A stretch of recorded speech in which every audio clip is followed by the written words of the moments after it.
What's up? What's up? What's up? What's up? I am back. I am back with another one, man. Sorry for the delay. I've been gone for a minute, but I'm back now. You know what I'm saying? You know what they call me? I go by that name, man. Yeah, I go by that name. They call me J Story, aka Mr. O, BKA Joshua. You dig? And today I just wanted to come in and do a little story time with you. You dig? And this story was and is the first time that I realized that me being in a wheelchair was different, you know, different, I didn't, and I'm gonna get right into it. I'm gonna do my extras after the video. Well, not after, but at the end. Um, I didn't really realize when I was younger that being in a wheelchair was so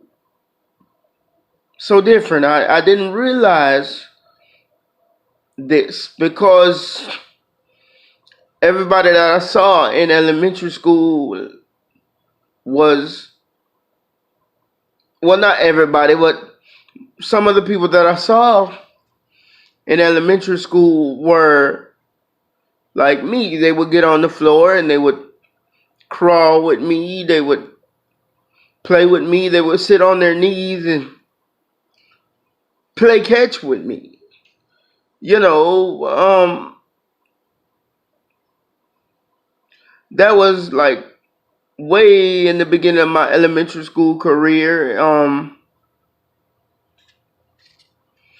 It was a cool time because it was people were like me. I can kind of understand. But fast forward, I got through fifth grade and I went to sixth grade, and this was about the time it started to hit me that I was different. Hit me that I was different. It hit me hard that I was different. I said, well, I wanted a girlfriend, and I couldn't find one. Nobody wanted to talk to me. Nobody really wanted to deal with me in that fashion. I mean, I had friends and all that type of stuff, but I seen everybody clicking up as a couple, and I was wondering why it was so hard for me, you know. And one day, it must have been about seventh grade, and there were these two twin sisters. I don't know why, but I had a crush on one of them and not the other one. It was this one. And I have a motorized wheelchair too, and the one that I had at that particular time, it stopped running on me. And these twins, they literally pushed this heavy machinery to a classroom so that I can be out of the way. And I can hear them talking. And they were saying certain things like, Jesus, that wheelchair was heavy, and this and this and that. And when I heard the word wheelchair, it dawned on me. It really hit me. It hit me hard, like crazy, man.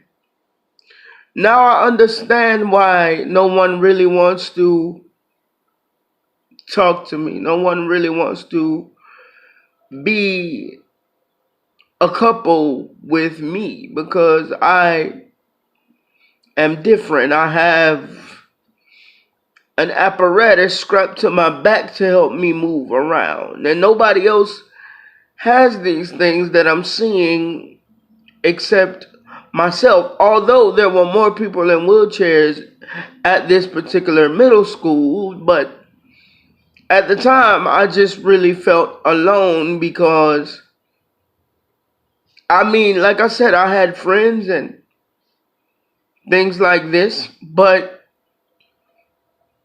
I never had the opportunity to have a girlfriend for real all the way through middle school. Like,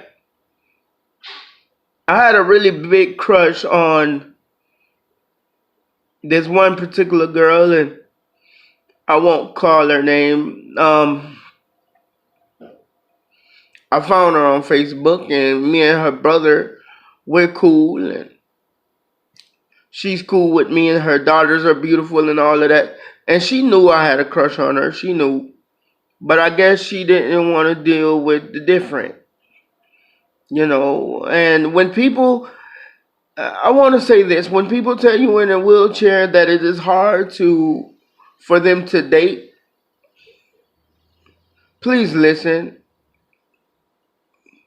Not everybody's going to be open and honest and say that. Not everybody.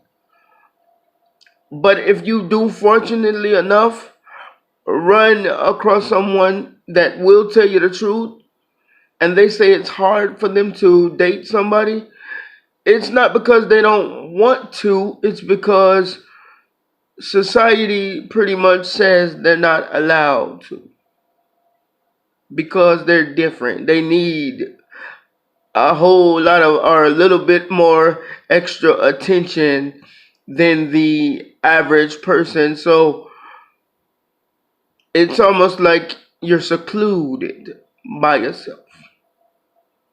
And you run across those crazy people who oftentimes tell you, well, why don't you go to a school where you can date someone in a wheelchair? Why don't you go to these programs where you can find a girlfriend? But why?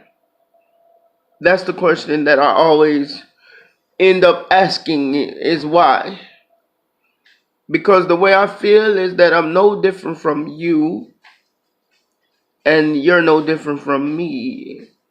But they see me as different because that's the only thing that they're doing, is they're seeing me literally. They're not going deeper than what they're seeing. They're looking and seeing what they see, which is the wheelchair, and that's it.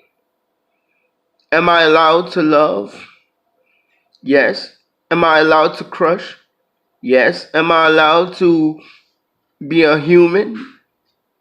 Not all the time, because I don't get treated human very much. Am I allowed to make my own decisions?